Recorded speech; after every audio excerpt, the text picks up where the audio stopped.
Hello, everyone, and welcome back to another AFL Fantasy Fanatics pre-lockout chat ahead of round 8. I'm your host, Bails, and you can find me at BailsDT on Twitter and across the other socials.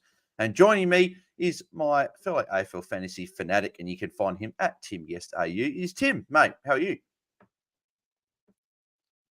And we might have lost him because if you can see the stream, he's frozen on the screen. I don't know if we've got Tim. I don't know. I'll introduce our guest then. He is a fantasy fanatic in his own right, but he is part of the Ball Boys at Ball Boys Fantasy. You can find him at Luke Roger 17 on Twitter. It is Luke from the Ball Boys, mate. How are you? Yeah, good, mate. Good. Thanks for having me on. I always love jumping on and chatting with you guys. So Friday night, right before we go and watch some footy, it's never a better time. Yeah, no, beautiful, mate. No, it's glad to have you on. How did the live show go beforehand? Good, mate. Yeah, Mitch and I were just doing what we do, just talking absolute rubbish. So thank you to anyone who tuned in for that. Yeah, it's always good fun and for people to be able to roll straight in from that into you guys. And there's so much good stuff out there. So, make sure that you go out and find it all. Yeah, 100%. And I think he's joined us back. He is my fellow fantasy fanatic, Tim Guesty. You find him at Tim Guest AU, which I already said before, but Tim, he's back.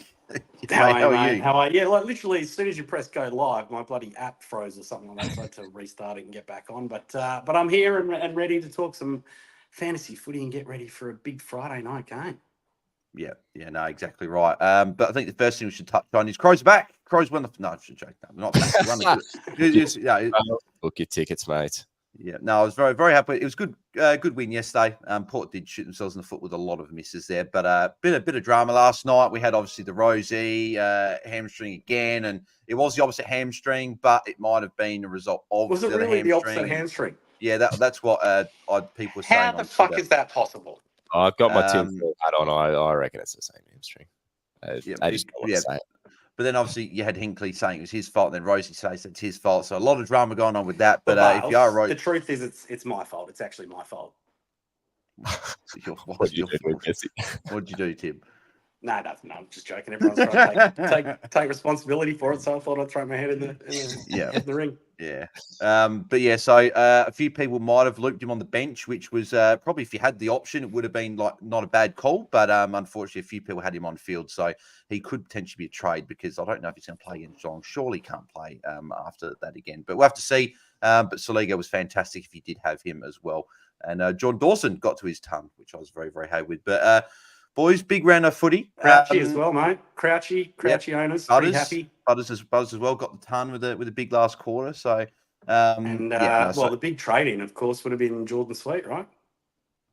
Exactly. Well, actually, we'll start there because I was wondering sort of where we'd start. So we'll start with Jordan Sweet. And Luke, so you boys are talking about it on your pod. So what I'm doing and what Tim is doing. So I'm actually trading Tristan Sherry out to take Jordan Sweet score to bring Sarong into my midfield. And Tim is trading out Brodie Grundy down to Jordan Sweet already. And then he'll go Jai Clark up to, who was it again, Tim, who you bringing for Jai Clark? Tom Green. Tom Green, yeah. Look, a bit of a shout out to old Bails here, right? So Bails walked me through this, but and look, I actually found it really, really educational. So I might just kind of walk people through it as well. Like, so we actually looked at, we were worried about, who do you want to? You don't know how Jordan Sweet's going to go. We don't know if we loop him, we use him, then we don't know who you're going to trade out, who you're necessarily going to bring in. So we were kind of trying to figure out the best way to play it. And Bales figured out basically that, I could basically trade Jordan Sweet to Jai Clark. And then that would leave me with enough options using the edit trade. So, I think the thing that we figured out, right, is whoever you edit, you've got to bring in a person from the same position, right? So if they're playing as a defender, you've got to bring in a defender. If they're playing as a midfield, it doesn't matter if they're DPP, it's the position they're playing in. So we kind of figured it out that if we had Jai Clark there, I could edit that to a Sharp if I needed to. I could edit it to a Dempsey.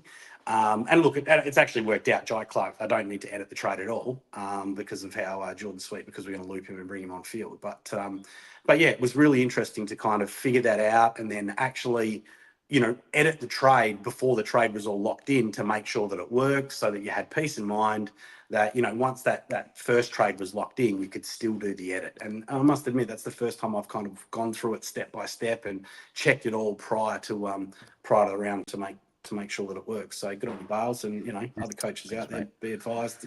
That's a really smart way to play it. This is why we need people like Bails and Mitch in our lives, Guesty, because for me, my eyes just glaze over. I'm a simple bloke. I've got no idea. Well, thanks for lumping me in with you, mate. I appreciate that. I got no idea. So Sweetie's going to park on my bench, and that's about it for me, mate. I'm too nervous to do it before I fuck it up. Yeah. So, no, I was just playing around with like. Yeah, I'm a bit like I figure out my best scenario, and then pretty much, I wouldn't lock it in, but I pretty much fully go ahead with that. But rather than necessarily checking that the kind of the tangent trades or the moving off will actually work. So, but yeah, thank God. And I mean, and look, this is another benefit of all this content, right? Like sometimes people will mention things like, "Hey guys, don't forget you can loop such and such on Friday night for their game," and once again, it gives you that chance of being way more competitive. Yeah, sure. Yeah. I was just playing around for like 10 minutes and just sort of went, okay, who am I going to lock in so I've got the most flexibility to do that? Oh, here we go. Look who's delivering me a beer. Oh, look at it. Here it is. Hey. Mother's milk. Thank you, Mitch. Don't tell anyone I look after you. Fuck off, man. Talk us through what your thoughts are with that, Luke, for those coaches that are looking at doing a Cherry, a Grundy, maybe even a Marshall, potentially down to like a rookie, another line, and then playing and taking Jordan Sweet's score moving forward. Yeah, I think there's two parts to it. Like I was in the situation this week because of what happened with Fisher last week, where I actually came into this week with a little bit of cash. So I think I had like 220K in the bank. And so the reason that I'm probably not in a position where I'm considering that is because I was quite happy with the upgrade that I was going to get on the other end without having to make too much cash. So I definitely see like the validity in it for those people who were a little bit strapped for cash and having to go to someone like in a bit of a halfway situation that they weren't really happy with. The obvious thing that comes to mind is like, yes, you're happy with the 88 this week. You're just wanting to at least be getting that or more in the next 4 weeks or so as well, which I feel like that role is really good. Like you were probably watching closely, Bails, as well. And the fact that it was close to 10 minutes on the bench. I think it was in that last quarter. And during that 10 minutes, I reckon there was a million stoppages where he would have just been, hit outs, tackles, all the like. So I feel really confident about that pick, that I think he's going to be that 90 guy for you guys at R2 in the next 4 or 5 weeks, hopefully. Yeah, I thought about this because So Adelaide, according to the DFS website, with your defence versus position, like Adelaide are one of the toughest matchups for Rucks as well. Yeah. I think it was in the last 5. The average of Rucks scoring against Adelaide was 7 points under their average. So, throw in the time on ground, throw in the matchup. He could be close to a ton player. He's a guy that's had a ceiling in the VFL and then obviously now in the SANFL previously. So and he's not young. Looked really good. Yeah, he's not a young ruckman either. Yeah, he's 26 or whatever. So it's like he's mature body. And my mate did actually ask me. I was talking with him, and he was saying like, well, what happens if something happened to Sweet next week or the week after? What's your plan? Like, you got to have a plan after. And I thought, well, Sweet's got the Friday night game next week. I could always loop him again. Barnett's not likely to play. Something did happen to him. I'd be bringing Dacos in next week. I would just have to pivot and bring in a Tim English next week in there and just put and sort of switch a few things around. So I guess that's probably a thing. If you are doing that move, maybe have a backup plan just in case something did happen, because there's not any other options to go Sweet to there, but just maybe keep that in the back of your mind. But I think I'm a fan of it, because I was originally getting Dacos and just have Cherry there, but I'm a little bit worried tonight personally about Dacos. I think with De Goey and Mitchell out tonight, Carlton just going to go, who's the one guy we got to stop in the Collingwood midfield? It's going to be Dacos. Dacos, he will play midfield tonight with those guys out. I think Hewitt's going to go to him and clamp him down, and Carlton have got a good record at stopping Dacos. So that's why I want to maybe pivot away and get in a Sarong or something. But I see Luke there going, no dice. He doesn't want that to happen. I don't want it to happen either, because I want to bring Dacos in next week. But that's just my sort of thinking there. But we'll go through as well captains, because then we'll just get into everyone's questions and stuff. So I will get up the one and only, not trying to take any copyright off anything. It is the Ball Boys, Big Boys, and what do you know? First thing I go to on Twitter, it pops up straight on my thing here. So Mitch's top 10. So he's got no, Luke, do you want to run through Mitch's top 10? I don't know. Don't act like I know who the big boys are. I just sit there and look pretty while he talks. You can probably see I glaze over when he's talking most of the time. So it didn't pop up on my feed, so I'm having to search for his name now. Do you follow him? Oh, actually, I better bloody do that. I don't think there's too many surprises there with Big Maxi Gorn at number one. He's easily the form guy of the competition, and I think a lot of people will be looking to roll into him potentially. Now, one that is another form guy, Harry Sheasel. He's got it too. A little question marks there over what the role looks like, but you can't deny the scoring recently. The thing I will say about that one, and I'd imagine you were probably going to mention that one as well, Bails, is the fact that those games are back-to-back. So you're going to have a quick trigger finger there if you're wanting to go Sheasel into Gorn. Well, I don't have life, so I can do that. Yeah, that's what we were saying. It's ready to rock and roll. Zachy Merritt, proven scoring over the first part of this year. He's probably one of the only premiums that, top price guys, should I say, that if you started with him, you'd be really, really happy. He's at 3. Timmy English back in form at 4. And then Tom Green with a potentially moist matchup there with the weather in Sydney.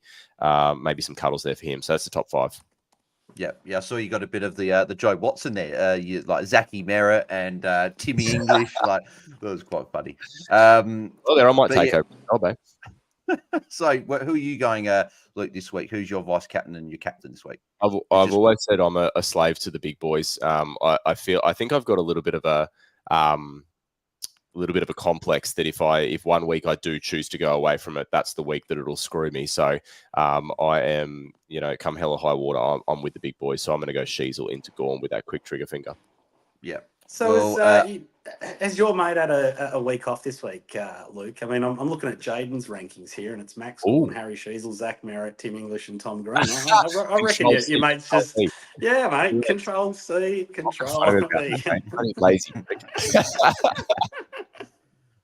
You can't go wrong with mate. The stats don't lie, do they? So no, they don't, mate. They don't. So, Tim, who are you going? Because, bring it up again. You don't have Max Gorn. Yes, so, who are you going your VC and your captain? Mate, I think me and Liam have formed a support group. We were messaging each other during the week. We were actually considering getting off using Sweet to get up to Grundy, but we kind of talked ourselves around from it. But sorry, not get up to Grundy, get up to Gorn. But yeah, for me, I'm gonna look. Harry Sheasel's going to be my captain. I project him to be the high score for the week. So I actually want to roll a VC before that game. So I'm actually going to throw the VC on Sammy Walsh tonight. I like it. I like it. Yeah, with Collingwood a bit undermanned. There's a potential that he could go big in a big game at the MCG. I think, aren't they, Bails? Collingwood a decent matchup, and with those couple of guys out, I think that MCG as well could be a game where he actually does get open for some +6s as well. So that would be the hope. But yeah, I'm Sheasel and Gorn as well. I had that pretty much from the start of the week. I just don't overthink that. I think it's a pretty easy one. But again, if you've got other commitments on a Saturday night and you can't commit to doing that, they are back to back. So maybe go a Tom Green VC early in the day, or go someone tonight like a Walsh or a Dacos. I'm a bit nervous about Dacos, but something like that, and maybe play it that way, or even a VC Gorn or something into someone tomorrow like a Sarong. So, but yeah, beautiful. Any other sort of topics you boys want to touch on before we get into some listener questions? I'm happy to jump into some questions. Well, maybe. Well, look, what about Matt Roberts? We've talked about during the week. Bit of a concern with obviously the really wet weather there. He's another player that I think people should be looking to loop in the midfield if they can. And then, I mean, obviously, there's probably a few people running. What do you guys think about that? Let's discuss that first. Well, yeah, look, you talk about it first because I've chatted to Tim about it, so I'll give my thoughts after. But what are your thoughts on Roberts this week? Yeah, so as it stands right now, obviously, guess you said loop in the midfield. I've got him there looped in the back line. So my plan is to have a look at him and then potentially go into a guy like Will Graham. I think they're the last game of the round, aren't they? And it is looking a little overcast up here in normally sunny Queensland. But yeah, just want to have a look at it for the reasons that you mentioned, Guesty. Yes, well, and looking at Roberts, so because I looked at a bit of his stats as well, and he's been great. Been on probably been the best cash cow for us this season so far, and his marks have always been up. But if it's going to be wet, he's not taking those marks, right? So the gains where he's gone over 70, he's taken. It's not just going to be wet. It's going to be it's going to be like bad, really bad, weather. like torrential rain essentially. So he took, I think, 8 or 9 marks in round 0 where he got the 90. He took 8 in round 2 where he got 85. He took 8 in round 3 where he got 94.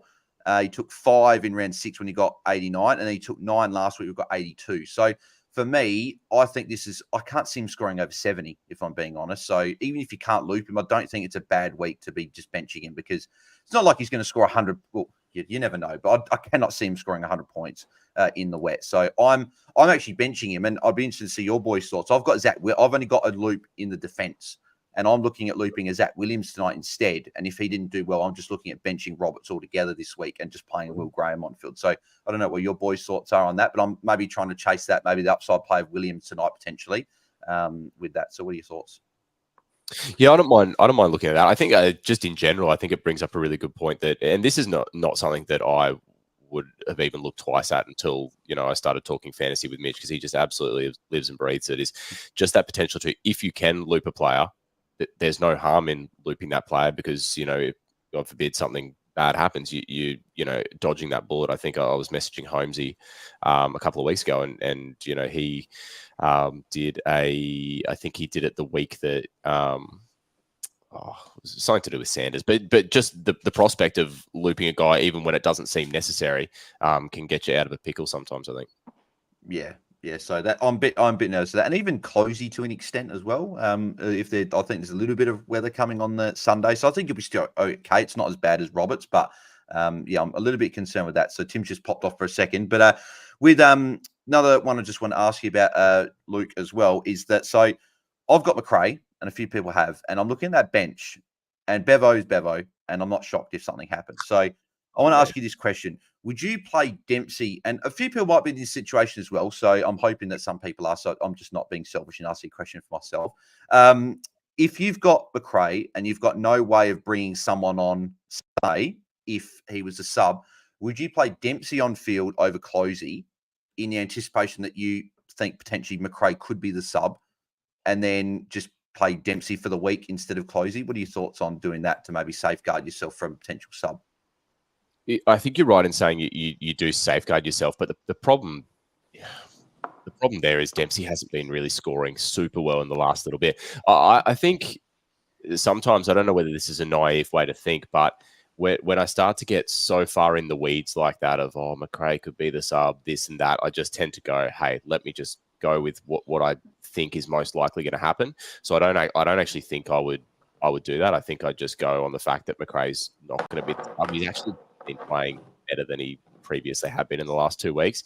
And the best part about all that is that if you do just lock in with McRae there, and it goes to shit, you can just cuss out Bevo anyway. So that's always good fun too. Tib, I don't know if you thought. Yeah, what makes you think he's going to be the sub? No, I just looking at their bench, like it looks a bit stronger than what it has been. Normally, there's a guy that you go, yep, he'll be the sub. But when I'm looking at that Dogs bench, you've got like a Lockie Bramble who has been playing like I guess okay. I don't know if he'll be the sub. You've got Oscar Baker, who is normally a winger there. You've got Harvey Gallagher, who could be, and then you've got O'Donnell, who won't be the sub because he's a key position player. So I just feel that McRae's like a guy that maybe they put him sub. I hope they don't. You're only looking on the bench. Bevo could take sub from anywhere. I mean, we've seen plenty of coaches take subs from the field as well. So yeah, I'm just thinking potentially myself playing Dempsey over Closey for the week just to make sure that I don't get caught with the sub. But that's just me, and a few people might be like that as well. So sure. I'll have a look at that there. But let's get into some questions. Just in terms of rookies, though, just probably worthwhile mentioning that Sharp, even though he had a real dud score last week up against Richmond, you'd think he'd be on to go a little bit better. I mean, he would be preferable on field over a Roberts, if you have got Roberts in the midfield.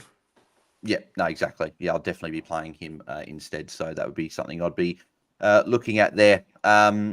But yeah, Mitch said earlier in the week, so I think it's a low priority with Sharp. I know that he didn't score great last week, but I think we've got a few other rookies who probably want to move on first. So beautiful. All right, we'll get in some questions. If you are tuning live on YouTube or Twitter, please send your questions on the live chat, and we'll get to answering those when throughout now. So, and also make sure you do subscribe to our YouTube channel.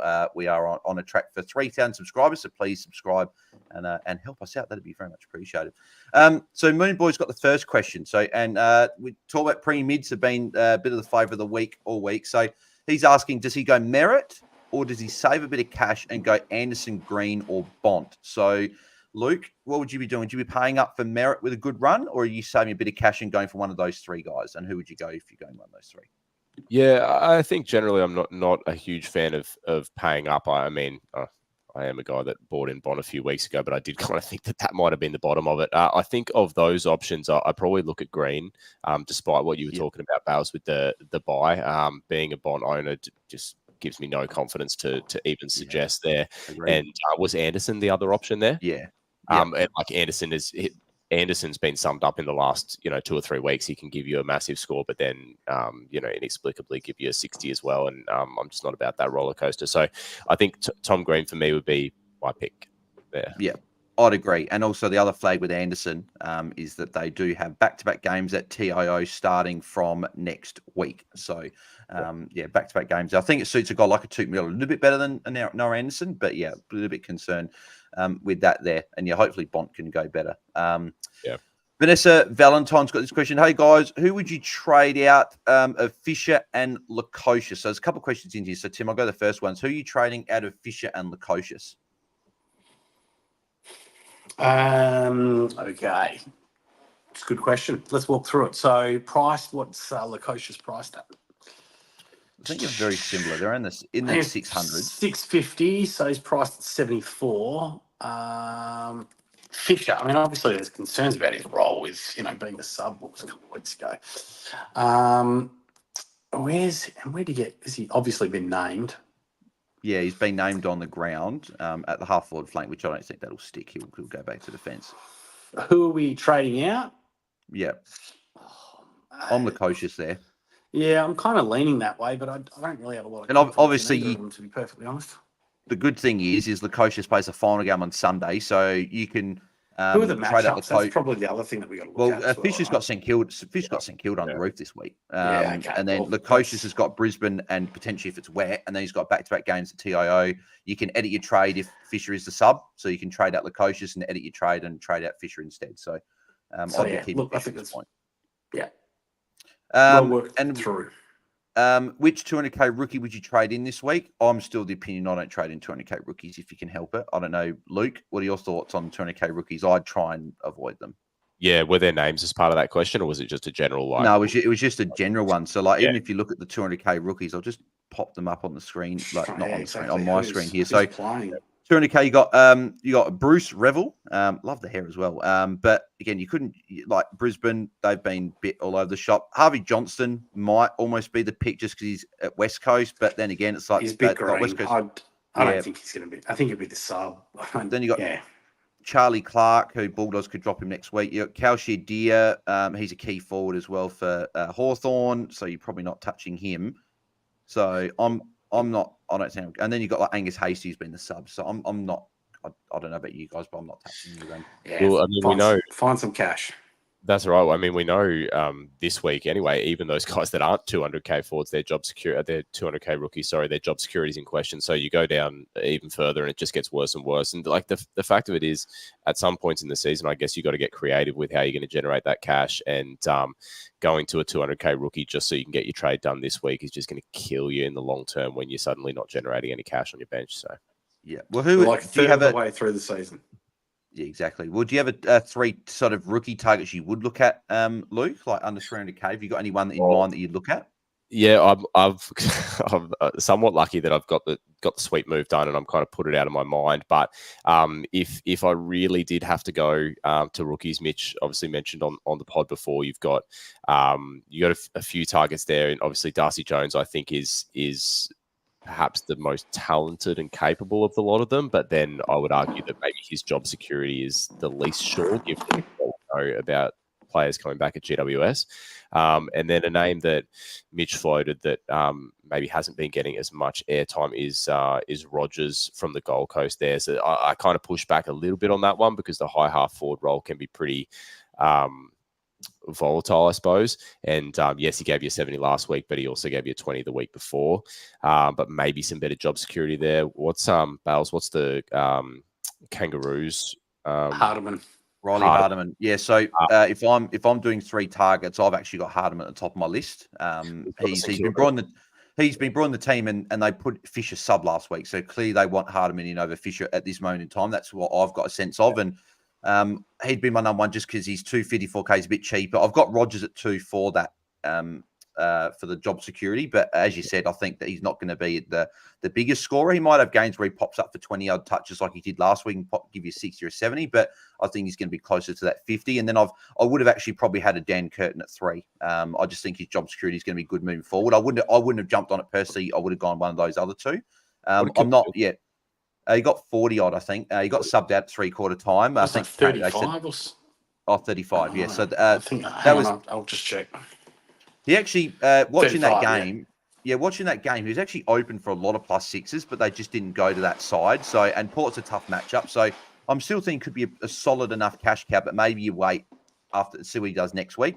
Then you're paying a little bit more, but I don't mind if there's no other rookies with good job security. I'm nervous with Darcy Jones. I know he's playing this week, but they've got Canelio still to come back in. One of those forwards are going to go out. Like you can't have Harvey Thomas, Toby Green, Brent Daniels, Darcy Jones, and then all the tools that they've got. One's got to go, and Harvey Thomas seems to be preferred just because he started the season. So I feel like Darcy Jones could be the sub at some point. So Darcy Jones reeks of that one where you've got to bring a guy in, you bring him in, and he actually plays well, and then you've got to reward him with at least one more game. But you know that his days are numbered. So I'm spot on with you there. Yeah, and even Taj Woden as well. I'm a bit nervous with that. Like Jake Bowie's back next week. Marty Hall played in the VFL. I don't know if Marty Hall came back in this week. I don't know, but then I think Salem's only a couple of weeks away as well. So I feel like Woden's going to be that guy that's just in there. If he keeps playing really, really well, then maybe they keep him in. But Melbourne unchanged. Like Marty Hall's in the emergency, so he could even come in the following week. So I'm a bit nervous with that one. So, and then the final question that Vanessa had was field 2 of Reed, Roberts, and Wilson. So I think Reed, we all agree, is one. You just filled him. So who are we fielding out of Roberts and Wilson? Well, this week, Wilson, I think. Agreed. Yeah, I just think for the reasons that we mentioned before as well. Yeah, Tim, you're agreeing with that as well? Yeah, better matchup as well. Yeah. So we got JCPDS has said McKercher trading back in and a Baker or McRae in the forward line, or go Rogers and Heaney. I'm Rogers and Heaney there. Tim? Well, I mean, I much prefer if that Rogers kind on of the bench. move. Yeah, but it's more about Heaney, right? Being fully priced with Luke Parker due back in next week. I'm not sure that that's the move that you want to make, but I much prefer that kind of move. Don't go halfway. Yeah. I mean, I don't think bringing McKercher in is a wise move at all. Rookie downgrade up to a primo. Just find someone better than Heaney. One thing I'd say with McKercher as well, it's great score last week. You're keeping him if you've still got him, but Fisher was sub. If he's not sub, he's back in. You got Hardman back there. Caesar's already back there. Like there's a lot of guys back there. I don't see this 100 continuing. Like it's going to be up and down a little bit like Lazaro and Phillips are out. So I wouldn't be surprised. He's a rookie. He's going to score like a rookie. Forward. Yeah, exactly. Yeah. So I think that'll be up to 1 week down next. Yeah, the tough thing with McKercher is probably the mental game of it, because it's a tough pill to swallow, isn't it? That we were all kind of like, it forced our hand into trading him out, and then you see him go 100 and you think, fuck, if someone held, I'm missing out, but I completely agree. And then you see Mitch has got him emergency. Yeah, he's, oh God, and he's fucking Casey. What a freak that guy is. But I agree with you guys, I'd be going the more traditional setup there. Fuck Mitch. No, we love you, Mitch. One thing you said, Tim, that I'd probably say with Heaney is I think that I know Heaney is fully priced, but I think you need Heaney and Flanders if you don't have them, because if you don't have those two, who else have you got in your forward line? It doesn't feel good paying up for Heaney. There's not a lot of numbers there, eh? Yeah, and even I'm nervous about McRae this week, or whatever. So Flanders and Heaney are there, but then next Dylan is Moore. you Dylan got Moore, I Dylan reckon Moore. he's the pick. You got Liam Baker. You've got you got guys like the people talking like Brian Myers and Shai Bolton and even Harry Mackay and all these. And I'm a fan of Matt Kenny. I'm keeping a close eye on him tonight to see how he goes with Chera back in. But we'll have to see. But one thing it's interesting to notice, right? Since we've been talking about these forwards that are all, kind of there and thereabouts under the blanket or whatever you want to call it, it's been 2 or 3 or maybe 4 weeks we've been doing it now. It's like consistently though the names have all changed. Do you know? Yeah. You notice that? Yeah. Like, so Every week. it just goes to show that we just don't have really any certainty there. And once again, it's one of the reasons why I'm trying to stay away from it. Well, just on that, Tim, because you were telling me about last night. So, talk to us about your forward line because you've got the 3 rookies in the forward line, I'm running and 3 you're rookies on the. Yeah, I'm kind of look. I mean, once again, don't necessarily listen to me, right? But it's another perspective to consider. I guess that the thinking is like. Oh, he's cut it again. I think someone might have been calling him. I reckon. Position. Did I fail off again? Did I? We got him back. I think did someone call you? Did someone call you? I heard something vibrating, and then you sort of went away. Yeah, maybe it's something to do with that. Maybe the internet's shit today or something. But look, essentially, I'm kind of fading. I'm fading forwards. I've got Heaney, I've got Flanders, and I've got Tom Power.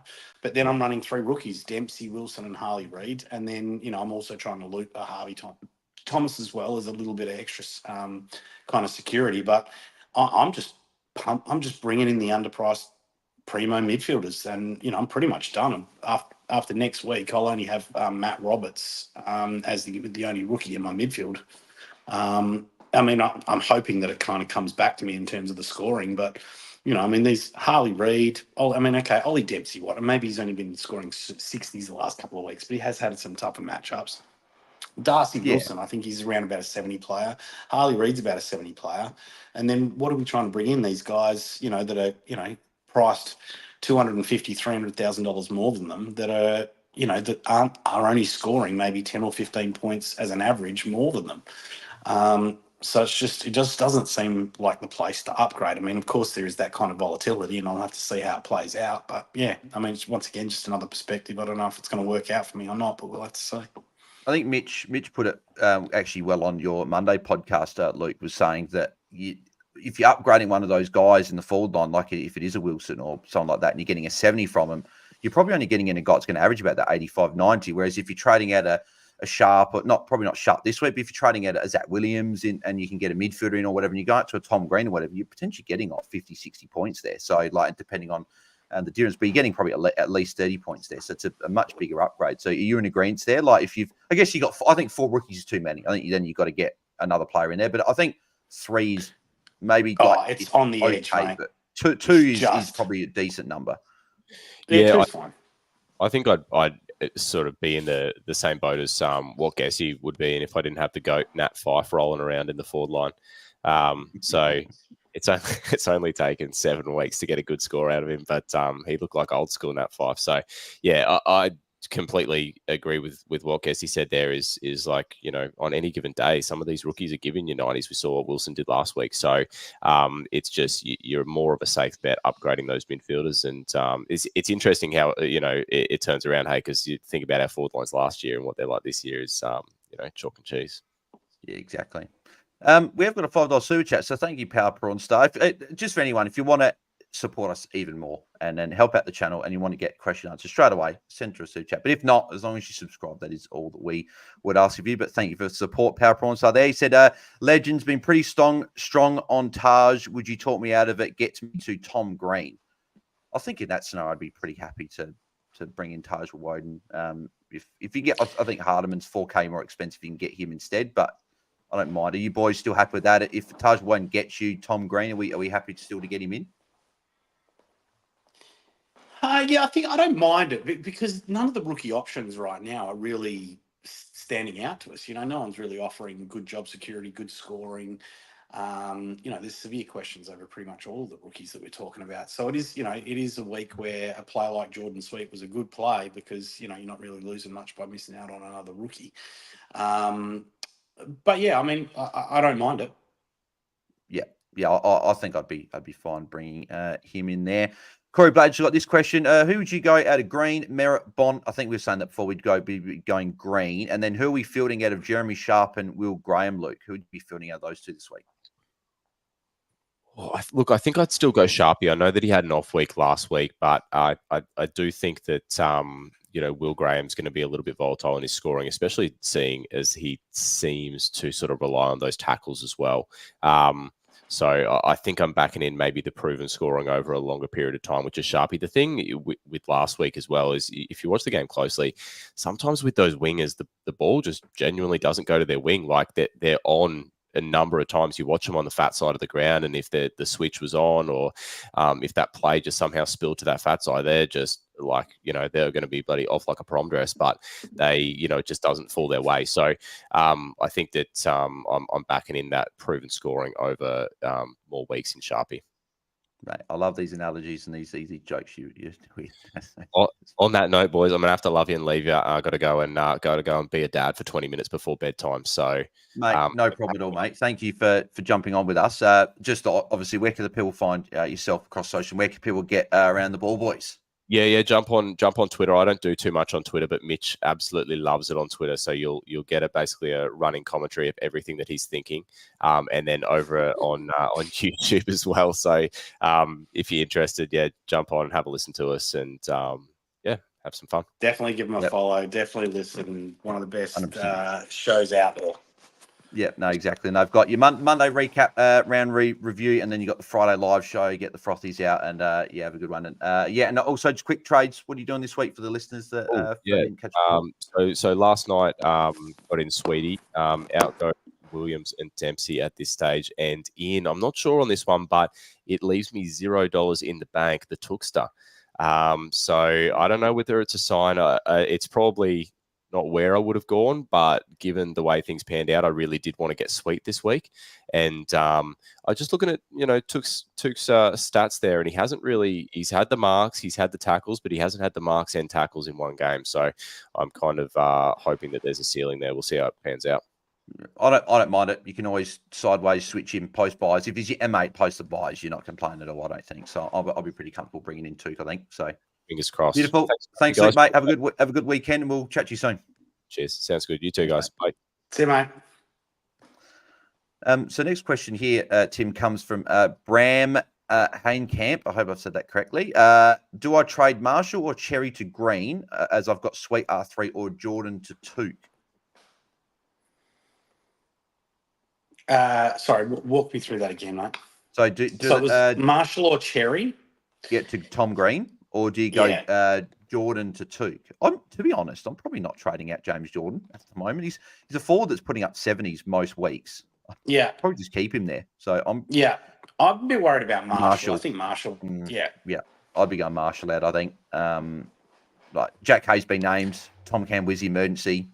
He's going to drop a truckload of cash. And I know we say don't trade your premiums, but when there's a guy that he's got an injury that we know of, it's a bit different. Yeah. So I think that he can go. I think if that. I mean, have a look at how many people wish they would have got off bloody Connor Rosé this week.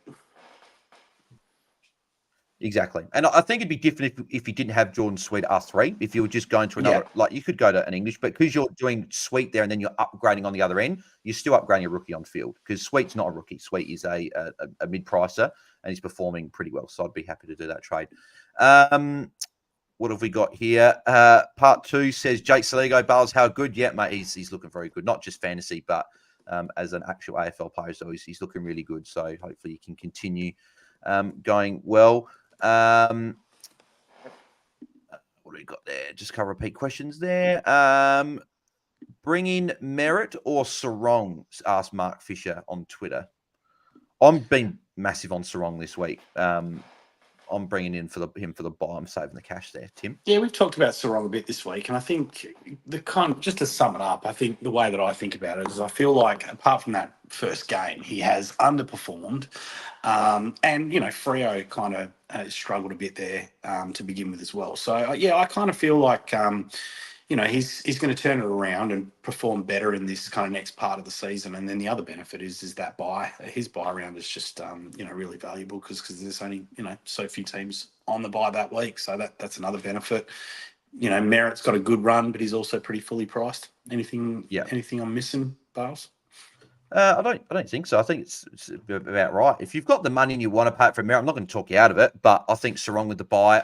Mitch did throw the flag there that Pickett did tag Petrarca last week, and that could be something there. I actually think if they're going to tag someone, I think that they might even go to a Fife after the game he had last week. So maybe Pickett goes off, but maybe they just don't tag at all. So I'm still, and Sarong's pretty consistent even with the tag anyway. So I'm still happy to bring him in regardless. Ben D'Agostino says, "Hey, Guesty, looking good, mate." Obviously, talking about from when you had the video on before, mate. So there you go. Yeah, I've reverted back to just audio only. I do prefer it this way, the old podcast. Yeah, no, fair enough. Well, I walk and I move around and I'm like, I'm typing on my bloody laptop, looking up players. I don't know. It's just, I think it's, it's just a bit tough with the camera. Yeah. Harry Thomas, is sweet to Marshall bad, or is it good if I get Sarong? Well, I'm doing cherry to sweet and rookie up to Sarong, so I think it's fine. I'll be ticking him off. Tim? Yeah. Yep. Beautiful. Do I go Lazaro to Rogers, says Owen McAllister? Yeah, I would, if that gets you, if that's one of your trades. Rookie down, go someone up. Yeah, if you can get, definitely. Or like we said, a Hardiman, if you can do that. Yes, yeah. I'd go Hardiman if you can make it happen, but maybe they can only get a midfielder, maybe because of Lazaro Ben. But if you can get a defender, I'd be looking at that.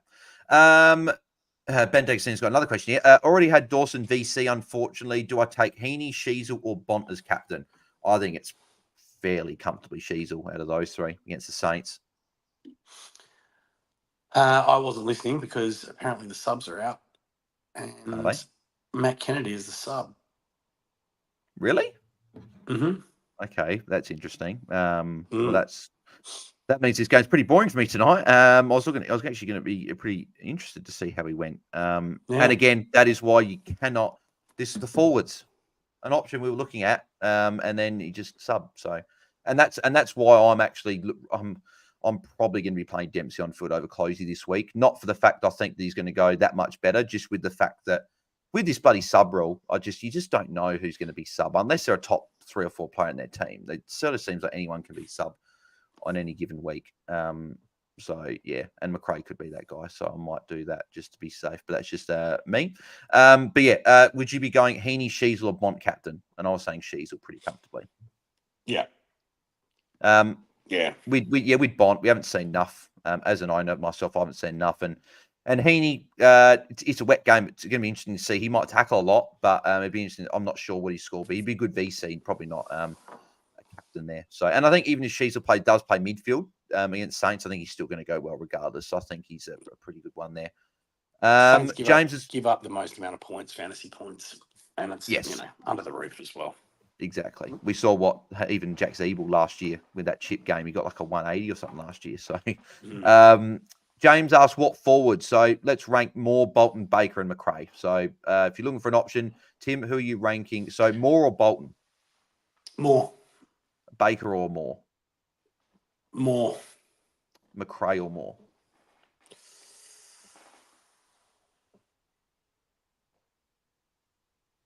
Moore. So yeah, so you got Moore 1. You have McRae 2. McRae Baker, 2. Baker 3. Bolton 4. Yeah. Yeah, I'd almost go McRae 1 still, but I'm still nervous about the sub. I just think he's probably going to score the best out of the 4. I've got Baker 2, Moore 3, and Bolton 4, I think. But Moore and Baker are very close for me. I think either or I'd be happy with. But again, the options don't fill with confidence. Toss of a coin. I could easily agree with what you're saying, Yeah. I don't mind Moore, though. He had a slow start to the year, but I think that had more to do with the limited preseason glandular fever. He's now back. He's had put back-to-back good weeks up. And, hey, every forward's capable of a 50 or a 60. So I don't think it's a massive issue. Jack Wilson, should I trade Fisher or Williams? Williams, especially with the matchup this week. Yeah. I think this question was actually a similar one that Mitch and Luke actually answered in the live show. And I think that if Fisher gets you the upgrade that you want, I'd be happy to trade Fisher if you can maybe loop a Williams. But if you can go Williams to the same player or get a pretty solid player as well, then I'd be trading Williams. Because Williams has not shown He's had 2 scores over 70 this year, a 74 and the 91, and he got 60 odd points of that 90 in the first half and went to 30 points in the second half. So Been a he's just sub as scoring like well. a rookie. Yep. So, and we just know that if there's a knock on that Achilles or anything, he's the guy they're going to sub out pretty much straight away. So, yeah, I'm a bit nervous with Williams. Juice, this is a good question actually. How many bye players is too many for round 12? So probably more specifically, probably say premiums, because if they're rookies, we might like guys like Cadman, Thomas, guys like that. We might be training him out before then anyway. So how many premiums is too many in the first week of the buys? Look, it's hard to say. I mean, obviously, I think you want to have 22 players playing, right? So, I mean, that gives you a maximum of, 9? But you don't really want to have 9 because probably one of them is a loop like a Harry Barnett or something along those lines. You could have 8, but once again, 8, have you got all green dots or do you have red dots? And then, I mean, look, I'm not so bothered about the primo. Depending on that you've got your buys structured in such a way that you're not going to have to do any sideways trading. I'm not that bothered so much about primos, particularly for the first round. Yeah, so I'm looking at it now. So we've all got Sheasel. A lot of us have got Whitfield. Then you've got midfield. A lot of people have got a Tom Green or an Errol Goulden.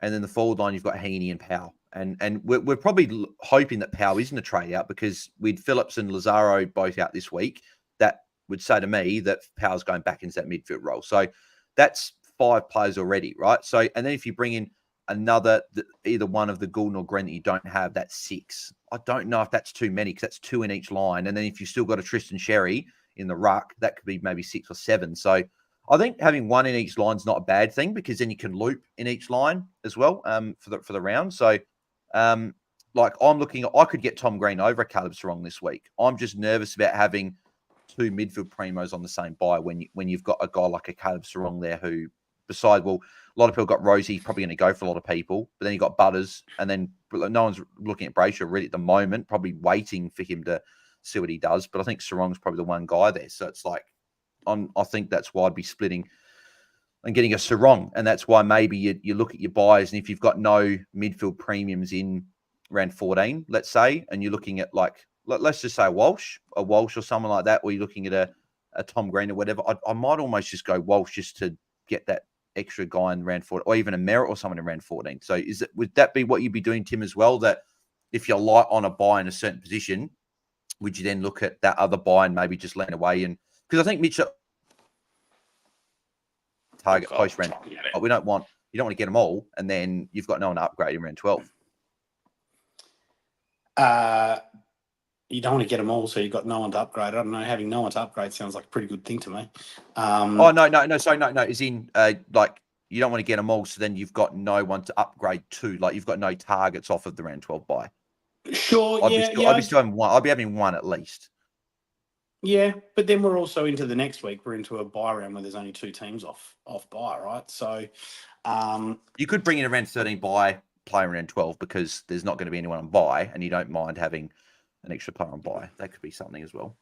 Yeah, I mean, probably not. Like a Rosie might be a trade around 12 because he comes back, has a few weeks, he'll be like 8 in the 800s, might be low 800s as well. He could be someone you bring in around 12 as a week off.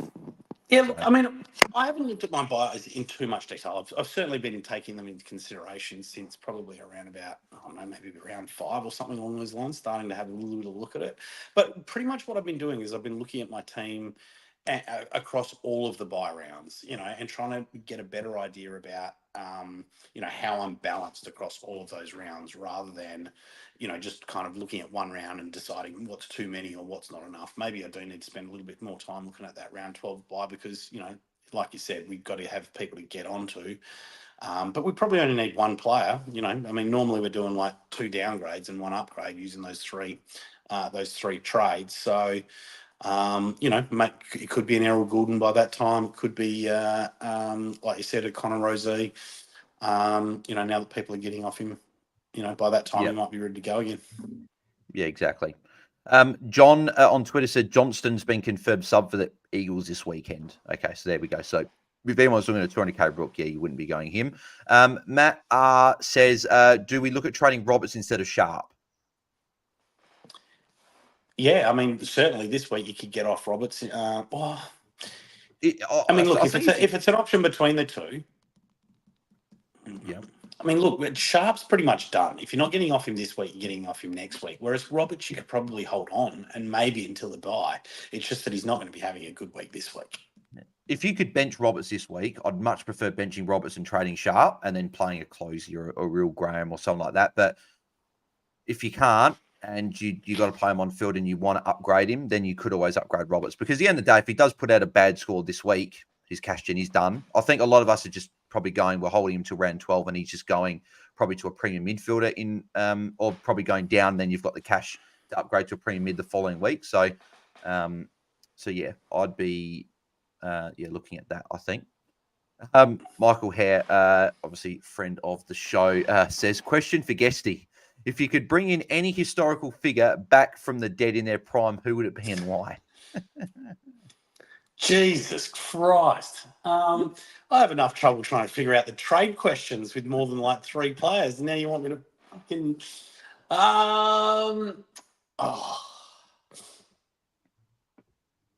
What are we using them for? We putting them in our fantasy team or just for anyone? I don't know. Jesus.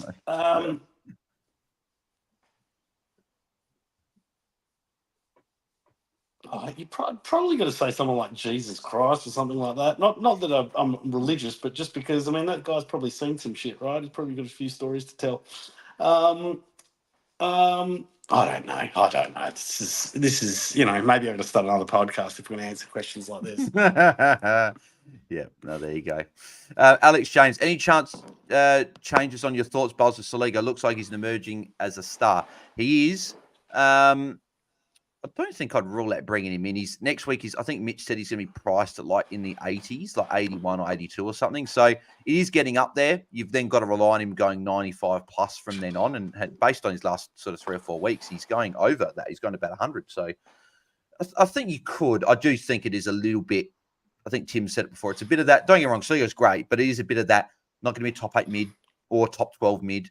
He's not going to be a guy that's going to make 200-300K. He's going to make maybe 100, 150 at the most. So in probably saying that, I'd probably say I think we've missed the boat on Saligo. I think if you got him in draft, great. Get him in draft or maybe try and trade for him. But I think we've probably missed the boat. But again, if he's all you can get up to and you've got no other way of getting cash, I don't hate bringing him in because he's looked really good. So Jack says, which 2 to field out of Howes, Closey and Graham? So who would you be fielding out of there, Tim? Which 2 of those out of Blake Howes, Sam Closey, and Will Graham? I haven't really looked at Blake Howes for this week, only because I don't have the option of MCG. But he's been going well since Salem's been out. So yeah. And then the other 2 was it Closey and Will Graham? Yeah, I think just with the weather this week, I'd be fielding Will Graham over Closey. I'm just a bit concerned about that win roll as compared to someone who might get in the down and dirty, contested, get a bunch of tackles, that kind of stuff. But Howe, I'm not really sure. What do you think about Howe's in comparison to those 2 guys? You'd agree with me with Will Graham and Closey, right? Yeah, I got Will Graham at the top. Geelong have been giving up points. It's not like they're restrictive. One. If you could loop, that'd be perfect. But I think you've probably either got a Reed or something who plays at the same time as Howes. If you've got Caulfield, great, loop Howes and Closey. But I'd back Closey just because more people probably got him on field. So probably safety in numbers in a way. But it is rookie rule at the end of the day. You're probably gonna you're down if you do, damn if you don't. You put one on the bench, you're probably going to score more anyway. Well, that's the way it always happens with me. So, but it's a tough one. Exceptions. Thank you very much for the super chat, mate. Rochelle, a forward option. I don't think so. He played all right last night. I think he got a 70 odd, but his role is very, very week to week. He'll sometimes have 10 to 15 CBAs. Some weeks he'll only have a couple. So I'd again, draft solid enough. You can put him in there, but I don't think I'd be looking at him as an option in Classic. As much as I love him as a Crows fan. Matt says, have Sweet R3 with the E. Would you take his scoring back in Gorn and Cher? Would you got Sweet R3 with the emergency? Would you back his score in? or would you back in Gorn and Cherry? I'm back in Gorn. I'd back in Gorn for sure. But Yeah, I mean, definitely. I wonder if this coach could look at actually getting off Cherry. It's a bit like ours. I think it is a team dependent one, I think. And I know that few people don't like that term with team dependent, but I think if you've got another issue somewhere and you need to upgrade them instead, then again, you could always take your sweet score, going Cherry, you might be able to bench that problem or whatever. But if it is like a mid pricer, I'd probably if you can get Williams up to maybe even a day cost or something, you could still do that. Even though I could still do that. But yeah, it's a tough one. It is very much. I think a DC said it depends probably how risk you want to go. Like Sweet, if something did happen, where are you going to go? You've got to have a backup plan. So if you got plans and stuff, then you could look at doing that. But it's 88's in that sort of that range where you could or you couldn't. It's one of those two. So well, in terms of backup plan, there's always the plan of trading down one of your primos to a basement rookie and then trading up, like a Sweet to a Gorn or anything like that. I mean, yeah, right. So I think, a coach like that should be definitely thinking about getting off a Cherry. Get your up. I mean, that should enable you to upgrade pretty much whoever you want. I mean, especially if you've got someone like a Jai Clark just sitting there doing nothing. And or worst case, it leaves you with a ton of cash in the bank for next week, which it does allow you to be aggressive. It does allow you to also pivot if you get a bullet or something along those lines as well. Yeah. We got one in the chat here from Reese FM said Connor Rosie will miss next week with his hamstring, but scans have shown no further damage. Might only miss a week. Lockie Jones has a hamstring strain and will miss versus the Cats. Apparently that's reported on Fox Footy. So there you go. So if you do have for example, so your question before, Matt, if you've got Rosie in your midfield, I would be probably just keeping Sherry for the time being, just because you're going to have to deal with Rosie next week. So I'd probably keep Sherry and maybe do some other things and do that, I think. Dimmy's got this question here. Tom Green or Sarong? Yep, except pretty much the question I've been asking all week. I'm currently Sarong. Can we go back? Go back to what you were just saying. Yep. If they do trade out Cherry, though, right, then they've got a bunch of cash there that next week they can trade Connor Rose. He's probably dropped a bit too much cash, maybe, but then you can still get an upgrade. So you can do a sideways trade and still get an upgrade, still get an upgrade. Yes, yeah, so you're saying if they've got they might be able to go Dempsey up to a forward and then maybe go Rosie up to a midfield and you're still getting an upgrade. Yeah. No, if you've got that, that could be something. You could get sort of the double upgrade in a way, get Rosie up to a midfielder and then trade someone up. And that would be the aggressive move because otherwise you're going to be stuck with a downgrade and then, doing, just one trade next week, which is pretty much sideways. Good point. Yeah, no, I didn't actually think of that too much. Yeah, no, I like that actually. If you can do that, if you've got enough cash, if you've only got like 100K in the bank, maybe not. But if you can maybe bank a couple 100K and get the upgrade there, then yeah, definitely something you could look at. But yeah, Tom Green or Caleb Sarong. I'm Sarong, and that's just because I've got Goulden already. But if you didn't have a Goulden, I think I'd probably go Tom Green over Sarong just. Tim, I don't know what you think with that. Obviously, you're jumping on Tom Green this week. Are you Tom Green over Sarong? I'm Tom Green over Sarong. Yeah, I think so. But I do really like Sarong though, with that buy. So again, Jimmy, this one we can't go wrong. I don't think. I think you're getting a premium mid in either way. So yeah, I like both. What do we got here? We've got a couple of more minutes and we'll wrap up. McAllister, is Bonner an urgent trade? If so, what premium should I go to? I don't think he's an urgent trader. He's got North this week and Hawthorn next week. Agreed? Agreed. Yep. Who goes first, Combin or Seth Campbell to Hardman?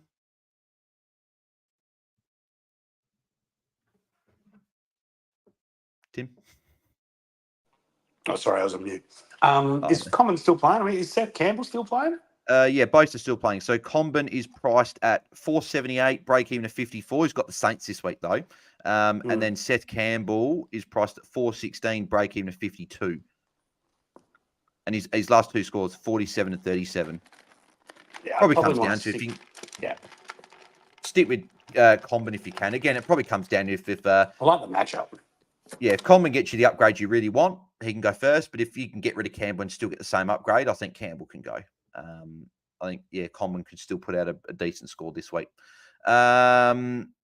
What do we got? Any other last couple of questions here? Yeah, a few people saying Matt Kenny sub. Berkey saying McKercher is a viable option. Don't at me. Hey, no. We're just giving out like our 2 cents worth. If you want to back McKercher in and bring it back in, like you can. Like it's at the end of the day, that's what makes fantasy so good, isn't it? You can go different directions and it might work out really well for you, and then you're laughing. So yeah, no, 100% you can still go. We're just saying that we probably wouldn't. What do we got? A lot of the same ones. The forwards, ranking them. Then you got Tonga and like a few of those guys there. Just a Human says Bonner to Whitfield or Dempsey to McRae. I think it is definitely Dempsey to McRae for me. I think Bonner's got a great matchup, and we talk about the wet conditions. Whitfield's got that this week, so he might not put out a big score. And Bonner's got North. I know McRae's not the bet like amazing, but I think I'd still be going him. Tim, you in agreement with that?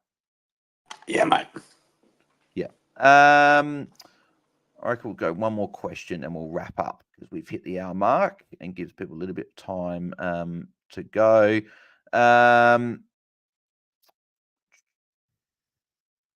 What do we got? Oh, here we go. We'll finish off with this one from Chris. So Chris said, thoughts on getting off of Yo before his bye? Does he have a chance of being managed? So Tim, what are your thoughts of with Yo moving forward? Is he a guy that maybe you could jump off of in a couple of weeks' time, depending on how our teams look? Yeah, his scoring certainly has trailed off a bit in the last few weeks. I don't know whether he's getting a bit tired or his body's getting a bit sore or something along those lines. I mean, even, the Robin to his Batman not being there last week. Actually, I don't know who is Batman. Maybe Harley Reid's Batman. But yeah, look, I that's something I kind of looked at and I considered. I think there potentially is a play to get off maybe a Yo. I mean, look, I think it's a bit luxury at the moment. You probably could look at doing it before his... Yeah. But certainly, look, you could be aggressive and get off him at the bye. Now, once again, you pretty much just want to be looking at the differentials in terms of each position and where you're losing points. Like, if you've got a rookie somewhere or, you've got a Yo and he's only scoring 80s, but, the top kind of 6 or 8 are scoring 105, then, yeah, look, I mean, there's 25 points right there that you can make up. And I kind of see that's about the difference with, potentially like a Sharp or a Roberts in the midfield. So, going up to a primo there as well. So yeah, you just, you got to look at your differentials. But yeah, I do like how savvy this coach is being and, looking to be aggressive. Yeah. And I'll just finish on this one here quickly. Maltesing said, should I trade Steele or Marshall? I've got Sweet. I'll be trading Marshall because Marshall's the one that hasn't been training. Whereas Jack Steele still did train a couple of days ago, full training and everything. So he might just be carrying a little niggle. He's got 2 good matchups coming. So I think he'll be okay. Maybe he's not going to be the 110, 115 plus we were maybe looking at the first month, just while this knee issue's around. But yeah, I still think Marshall can go, especially because you got Jordan Sweet. So beautiful. All right, we'll wrap up there, but I appreciate everyone that tuned in live. And I know Tim says on every Sunday, but if you don't tune in live and you're listening back onto the podcast, tune in, catch us live on YouTube and Twitter at 6 p.m. Eastern every Friday for a pre-lockout chat and 4 p.m. Western Standard Time. Make sure you come in live and we can answer your questions. But Tim, any closing thoughts before we let listeners go? Just people in Perth. I'm not going to be there tonight. I got a function, but there is the fantasy event on at the Camfield. So if you want to go down, hang out with a bunch of legends, go down and do that. Yeah, no, definitely. And yeah, have a good weekend, guys. Hopefully you guys have a good weekend. Hopefully your trade-ins and everything work well, captain decisions and everything. And hopefully Rookie Roulette is kind to you because it wasn't for a lot of people last week. So hopefully it is this week. Tim, for people that missed at the start, final, what we trades for this week? Jai Clark to Jordan Sweet and Grundy to Tom Green. Yeah. And my trades, I'm going Cadman to Jordan Sweet, and I'm going Tristan Sherry to Caleb Sarong, and I'm going Cadman instead of Jai Clark because I think I'm going to need that extra 120k to get Nick Dacos in next week, which is my plan. So I think just to do that, I think that is a smarter play, just to have a little bit of cash in the bank. So beautiful. All righty. Thank you everyone for tuning in live. If you have enjoyed the video, make sure you do leave a like and subscribe to our YouTube channel. If you listen to the podcast as well, head over to our YouTube channel and subscribe. We're on our way to 3,000 subscribers. So if you can help out with that, that'd be very much appreciated. But if you are listening to the replay on the podcast, please leave us a 5-star rating review. It helps us out a great deal. I know it takes a couple of seconds, so that'd be very much appreciated if you can do that. I'll be doing a watch long tomorrow night for one of the games. Still haven't decided yet. But it'll be one of those games, chatting fantasy and everything. So make sure you guys come over and watch a bit of that and just chat a bit of footy and fantasy. So, but if not, we'll catch you guys on Sunday. Be a bit of a later one this week. It will be at 10:30 Eastern Standard Time and 8:30 per time with the Sunday night game. So it'll be a little bit late this week, but we'll still be live after that game to recap the round with another special guest. But until then, we'll catch you guys on Sunday. So thanks, guys. We're out. Cheers.